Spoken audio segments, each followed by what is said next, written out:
পারমাণবিক শক্তিধর দেশ 5টি নাকি 8টি, এটা নিয়ে ব্যাপক কনফিউশন আছে।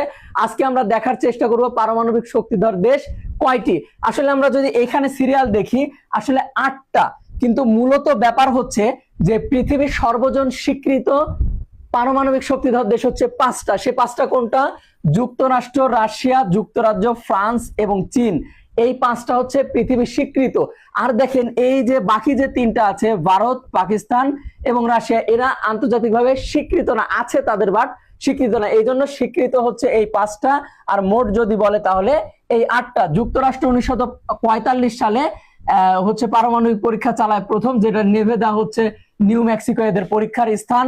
এরপরে এরা পারমাণবিক শক্তির জানান দেয় রাশিয়া 1949 সালে, এটা হচ্ছে সেমিপোলান্টিক্স যেটাকে বলা হচ্ছে। এরপরে দেখেন 1952 সালে যুক্তরাজ্য এরা কি মরলিঙ্গা ও অ্যামুফিল্ড এই অঞ্চলে পরীক্ষা চালায়।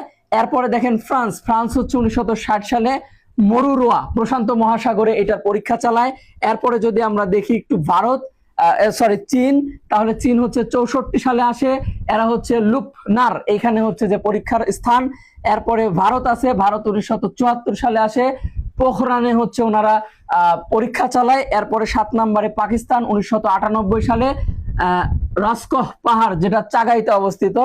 এরপরে দেখেন উত্তর কোরিয়া কি কিং জং উনের দেশ নাকি, এরা হচ্ছে পাঙ্গাইরি, এখানে হচ্ছে পরীক্ষা চালায়।